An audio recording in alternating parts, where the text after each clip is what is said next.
প্রচণ্ড গরমে হাঁসফাঁস করছে গোটা রাজ্য, শুধু রাজ্য নয় দেশও। এই প্রচণ্ড গরমের মধ্যে আরও অস্বস্তিতে ছোটরা, আর ছোটদের অস্বস্তি হওয়া মানেই চিন্তায় অভিভাবকরা। এই গরমে কি খাওয়াবেন ছোটদের ভালো রাখতে হলে, বা কোন খাবারের দিকে বেশি নজর দিতে হবে মায়েদের? আজকে আমরা এই সব নিয়ে আলোচনা করব। আজকে আমরা পাশে পেয়েছি কলকাতার মেডিকেল কলেজ হাসপাতালের শিশুরোগ বিশেষজ্ঞ এবং অধ্যাপক ডক্টর মিহির সরকারকে। নমস্কার, আমি ডক্টর মিহির সরকার, শিশুরোগ বিশেষজ্ঞ, প্রফেসর, কলকাতা মেডিকেল কলেজ। আজকের বিষয়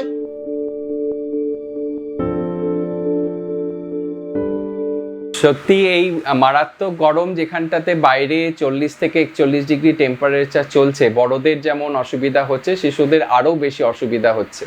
আমরা অনেক শিশু পাচ্ছি যারা আসছে তাদের জ্বর নিয়ে, কারো হচ্ছে পেট ব্যথা, তার সঙ্গে কেউ একদম হাঁপিয়ে পড়ছে, ঝিমিয়ে যাচ্ছে, কারো বমি বমি ভাব আছে, কারো তার সঙ্গে পাতলা পায়খানা হচ্ছে, কেউ আবার গলা ব্যথা নিয়ে আসছে, মাথা ব্যথা এবং সর্বোপরি গা হাত পা ব্যথা, মাসেল ক্র্যাম্প এই নিয়ে আসছে। এই যে জ্বর হচ্ছে, এই জ্বরটা কিন্তু কোনো ইনফেকশনের জন্য নয়। শরীরে যে অতিরিক্ত যে বাইরের টেম্পারেচার বা হিটটা রয়েছে, তার জন্য শরীর যে তাপমাত্রা রেগুলেশন করার ক্ষমতা, সেটাই কিন্তু নষ্ট হয়ে যাচ্ছে এবং তার থেকে শরীর গরম হয়ে যাচ্ছে। এতে জ্বরের ওষুধ খাইয়ে এটা বেশি কিছু লাভ হবে না। বাচ্চাকে বেশি করে জল খাওয়াতে হবে, গা ভালো করে স্পঞ্জ করাতে হবে এবং হালকা হাওয়া দিলে কিন্তু এই জ্বরটা নেমে যাবে। তো অযথা খুব বেশি জ্বরের ওষুধ খাইয়ে এই গরমে বা অযথা অ্যান্টিবায়োটিক খাওয়ালে কিন্তু শরীর আরও খারাপ হয়ে যেতে পারে। তো এই কমন সমস্যাগুলো কিন্তু আসছে, সেগুলো ডাক্তারবাবুর পরামর্শ নিন এবং সহজেই কিন্তু কিছু কিছু জিনিস করলে, পরামর্শ অনুযায়ী করলে এটা ঠিক হয়ে যাবে।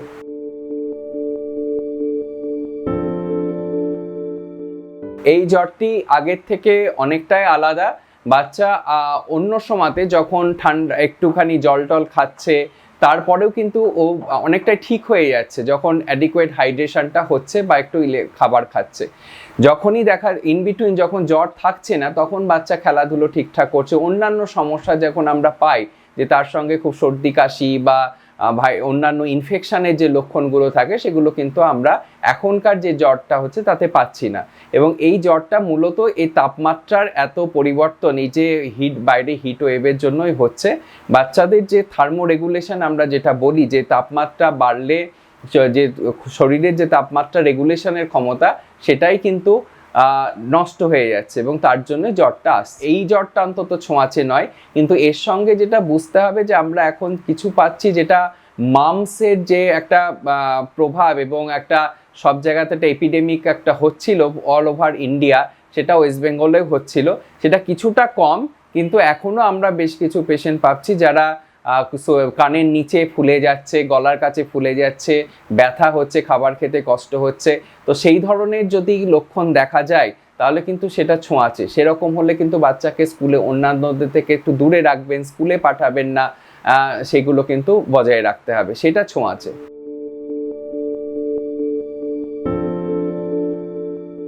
এই জ্বর কখনো কখনো বেশ চিন্তার কারণ অনেক সময়তে যদি এটা হিট স্ট্রোক বা হিট এক্সহশন এই লেভেলে চলে যায়, তাহলে কিন্তু জ্বর চিন্তার কারণ। যদি সাধারণত জল খাওয়ানো অতিরিক্ত, বাচ্চাকে জল এবং অন্যান্য তরল খাবার যেরকম ওআরএস বা অন্যান্য ডাবের জল, যেগুলোতে কিছু কিছু জলের সাথে ইলেকট্রোলাইটস আছে, সেই সব খাবার খাইয়ে এবং তারপরে বাচ্চাকে স্পঞ্জ করে যদি জ্বর না কমে এবং তার সঙ্গে যদি দেখা যায় বাচ্চা ঝিমিয়ে থাকছে বা খুব বেশি গা হাত পা ব্যথা হচ্ছে, মাসেল ক্র্যাম্প হচ্ছে, তাহলে কিন্তু সেটা চিন্তার বিষয়। তখন ডাক্তারবাবুর পরামর্শ নিতে হবে এবং তার সেই অনুযায়ী চিকিৎসা করতে হবে। অনেক সময়তে সিভিয়ার হিস্ট্রোকের সঙ্গে আমাদের র্যাপডোমায়ালিসিস, অর্থাৎ কিনা যে শরীরের যে মাসেল আছে তার ব্রেকডাউন হয়ে যায় এবং সেটা একটি মারাত্মক তার কমপ্লিকেশন হতে পারে। তো সেই জন্য তার পরামর্শ ডাক্তারবাবুর কাছ থেকে নিতে হবে।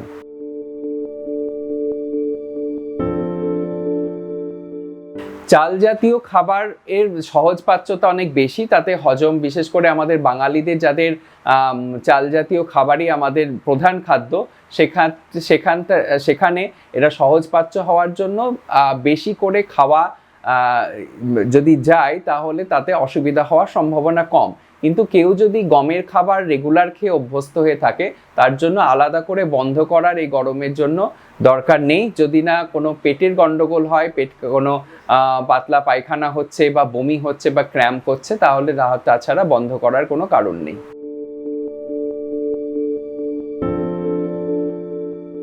অনেক বাচ্চারই দুধ হচ্ছে প্রধান খাদ্য, যে দুধের ওপরে বিশেষ করে 6 মাসের শিশু বা তার থেকে আরেকটু 8 মাসের যাদের দুধ এবং দুধ জাতীয় খাবারের ওপর বেস করেই থাকে, তো তাদের ক্ষেত্রে হঠাৎ তো চেঞ্জ করা যায় না। তো সেই জন্য যেটা পরামর্শ, যে অনেক সময়তে যদি হজমের কোনো অসুবিধা হয়, অতিরিক্ত বমি করছে, খেতে চাইছে না, তাহলে অল্প অল্প করে বারবার করে দেবেন। এবং যে বাচ্চারা বড় বাচ্চা, যাদের অন্যান্য খাবার খেতে পারে, তাদের ক্ষেত্রে অন্যান্য খাবার এর সঙ্গে অল্প পরিমাণে দুধ, যেটা একদম জোর না করে অল্প পরিমাণে দুধ দেওয়া যেতে পারে।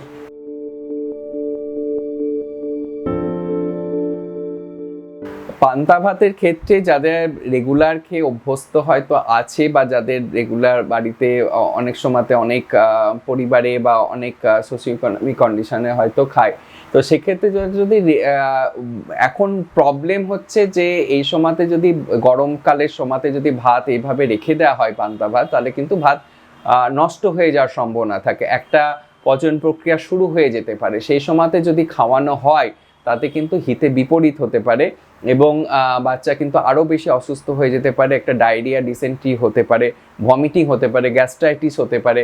তো সেই জন্য এই গরমে ভাত বাড়িতে রেখে দিয়ে সেটা পরের দিন খাওয়া বা পান্তা ভাত খাওয়াটা কিন্তু শরীরের পক্ষে একটু ক্ষতিকারক হতে পারে।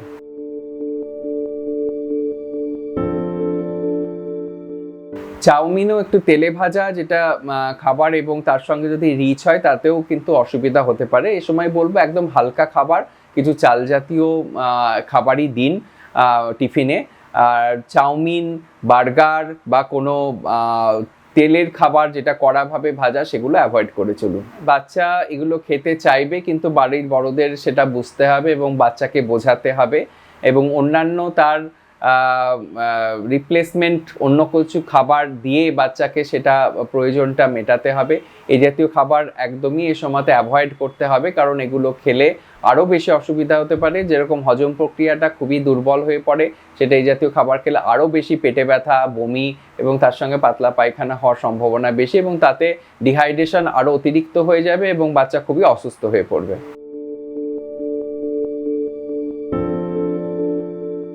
যা জল খায় তার থেকে কিন্তু 1.5 থেকে 2 গুণ জল খাওয়ানো বাড়িয়ে দিন। অনেকে মায়েরা বলছেন যে জল তো খাওয়ানো হচ্ছে, তবুও তো বাচ্চা হলুদ, খুবই কড়া হলুদ পেচ্ছাপ করছে বা শরীর গরম হয়ে যাচ্ছে, কিন্তু সেই জলটাও কিন্তু বাচ্চার যে দরকার এখন এই সময়তে যেটা প্রয়োজন, সেটা কিন্তু মেটাতে পারছে না। আরও জল খাওয়ানো বাড়াতে হবে, নর্মাল যা জল দেন তার থেকে 1.5 থেকে 2 গুণ জল খাওয়ানো বাড়াতে হবে। প্রথম কথা, জলের পরিমাণ অনেক বাড়াতে হবে, এবং যে তরল জাতীয় খাবারে কিছু ইলেকট্রোলাইটস আছে, যেরকম ওআরএস, ডাবের জল, এগুলো খাওয়ানো বাড়াতে হবে। এবং কিছু কিছু ফল যেগুলোতে লিকুইড বেশি, যেরকম শসা বা তরমুজ বা ডাবের জল, এগুলোতে দিতে পারেন। বেশি অতিরিক্ত ফল, যেমন এই সময়তে এখন আম উঠছে, হয়তো অনেকে বেশি আম খেতে বাচ্চাকে খাওয়াতে চাইছেন, সেক্ষেত্রে কিন্তু বাচ্চার হজমের সমস্যা হতে পারে। সেটা এই মুহূর্তে এখন অ্যাভয়েড করুন, আর একটু পরে হয়তো দেওয়া যেতে পারে। এই কথাগুলো মাথায় রাখতে হবে।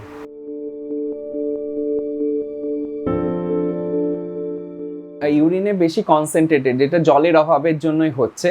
জল যদি অ্যাডিকুয়েট পরিমাণে লিকুইড খাবার দেওয়া হয়, তাহলে কিন্তু এটা চলে যাবে। চোখ দেখবেন কোনো বাচ্চা পরিষ্কার চোখ, অন্য কোনো অসুবিধা নেই, কোনো রকম পেট ব্যথা নেই, গায়ে কোনো হলুদ নেই, চোখ পরিষ্কার, কিন্তু পেচ্ছাপ হলুদ হচ্ছে, এটা ইন্ডিকেট করছে যে বাচ্চার শরীরে জলের অভাব হচ্ছে।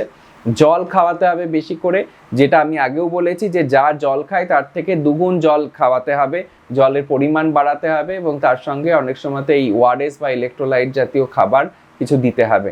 এবং যদি দেখেন সামনাসামনি দেখতে পাবে, যদি সামনে 3-4 ঘন্টা অ্যাডিকুয়েট পরিমাণ জল খাওয়াতে পারে, তারপরেই যে ইউরিন করবে সেটা কিন্তু অনেক লাইট কালারের হয়ে যাবে, তাহলেই বুঝতে পারবেন যে এটা জন্ডিস নয়, এটা বাচ্চার শরীরে জলের অভাবের জন্য এই হাই কালার ইউরিনটা হচ্ছে।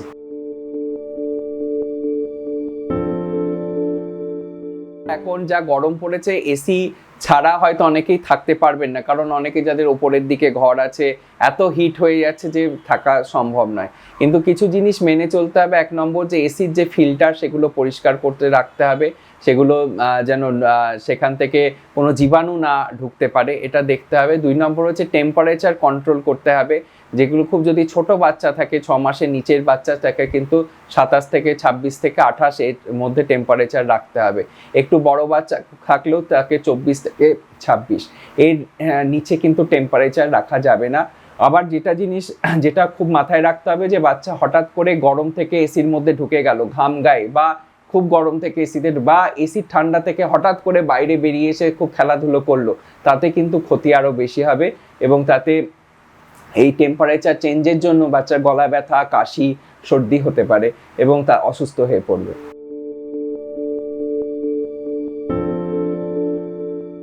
অনেকে দেখবেন লেখা আছে এটা ওআরএস বা এটা এনার্জি ড্রিঙ্ক, কিন্তু তার কম্পোজিশন করলে দেখা যাবে যে সেটা কিন্তু যে সাইন্টিফিক্যালি যেটা হওয়া উচিত সেটা কিন্তু তার কম্পোজিশন থেকে অনেকটা আলাদা।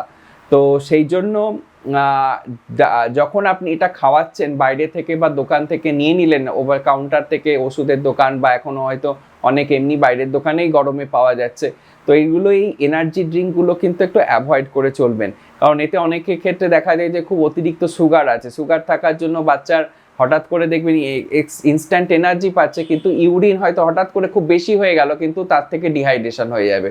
তারপরে দেখা যাবে যে তাতে যে সোডিয়াম আছে বা পটাশিয়াম আছে তার পরিমাণ যেটা ওআরএস এ থাকার কথা তার থেকে আলাদা আছে, এবং তার জন্য একটা এমনিতেই শরীর থেকে একটা ডিসইলেক্ট্রোলাইটেমিয়া হচ্ছে এই হিটের জন্য, জল বেরিয়ে যাওয়ার জন্য, এতে কিন্তু আরও বেশি ক্ষতি হতে পারে। অতএব ডাক্তারবাবু যেটা বলছেন, যেগুলো সঠিক ওআরএস দেখে নেবেন, যেটা লেখা আছে এটা ওআরএস, আর যেগুলো ওআরএস নয় কিন্তু এনার্জি ড্রিঙ্ক বা ওআরএস বলে বিক্রি হচ্ছে, তাতে দেখবেন যেটা লেখা আছে this is not a ORS, কিন্তু যেগুলো প্রকৃত ওআরএস সেটা লেখা নেই। তো এটা কিন্তু দেখে নিয়ে আপনারা খাওয়াবেন।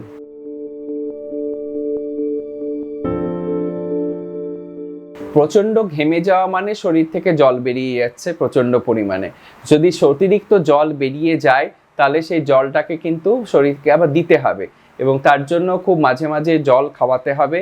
এবং যদি এই যে অতিরিক্ত ঘামছে যখন, সেটা যদি অতিরিক্ত এক্সারসাইজ বা পরিশ্রমের জন্য হয়, তাহলে বিশ্রাম নিতে হবে, মাঝখানে বসতে হবে।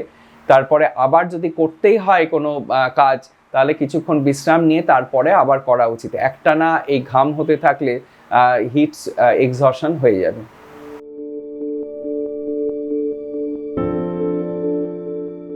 অনেক স্কুলে এখন অনলাইন করছে, যারা ক্লাস করছে, বা অনেকে হয়তো ছুটিও দিয়ে দিয়েছেন। তো বা খুব যদি স্কুল চালাতে, যেখানে হয়তো অনলাইনের ব্যবস্থা হয়তো নেই, ইন্টারনেট হয়তো কানেকশানই নেই, সেখানে স্কুল কিন্তু তাহলে আর্লি মর্নিং স্কুল করে বাচ্চাকে 10টার মধ্যে ছুটি দিয়ে দিতে হবে। এবং সকাল 9টার পর থেকে শুরু করে বিকেল 6টার পর পর্যন্ত কিন্তু অ্যাভয়েড করতে হবে বাইরের আউটডোর অ্যাক্টিভিটি। বাচ্চা খেলাধুলো যদি বাইরে করে এই সময়তে, তাহলে কিন্তু একটু বড় বাচ্চা যাদের, তাদের 5টার পর থেকে আপনারা বাচ্চাদের এনকারেজ করুন যাতে বিকেল 5টার পর গিয়ে তারা খেলাধুলো করে। এবং যখন খেলাধুলো করবে তখন কিন্তু একটা না অনেকটা একসঙ্গে না খেলে একটু রেস্ট নিক, মাঝখানে একটু বিশ্রাম নিক, তারপরে বা যেখানে ছায়া আছে গাছের তলায় সেখানটাতে খেলা করুক। কারণ এই রোদ্রে যদি বেশি লাফালাফি করে, এক্সারসাইজ করে, বা খুব যারা ফুটবল খেলছে বা তাদের খুব ঘাম হচ্ছে এই গরমে, তাদের কিন্তু হিট স্ট্রোক এবং হিট এক্সহশন হয়ে যেতে পারে, এবং মাসেল ক্র্যাম্প ধরতে পারে, পেট ব্যথা করতে পারে, গা হাত পা মাথা ব্যথা করতে পারে, এবং অনেকে তার থেকে কিন্তু র্যাবডোমায়ালিসিস পর্যন্ত হতে পারে। তো এই সময় এগুলো অ্যাভয়েড করতে হবে। যদি একান্তই বেরোতে হয়, অবশ্যই ভালো করে বাচ্চাকে হালকা জামা কাপড় পরিয়ে ঢাকা দিয়ে বেরোতে হবে, মাথায় ছাতা অবশ্যই দিতে হবে। এবং অনেকে হয়তো ভিজে জামা কাপড় পেঁচিয়ে নিয়ে যাচ্ছেন, সেটা অ্যাভয়েড করতে হবে। সঙ্গে জল রাখতে হবে বা ওআরএস রাখতে হবে, সেটা মাঝে মাঝে খাওয়াতে হবে যাতে ডিহাইড্রেশন না হয়। এই জিনিসগুলো মেনে চলতে হবে।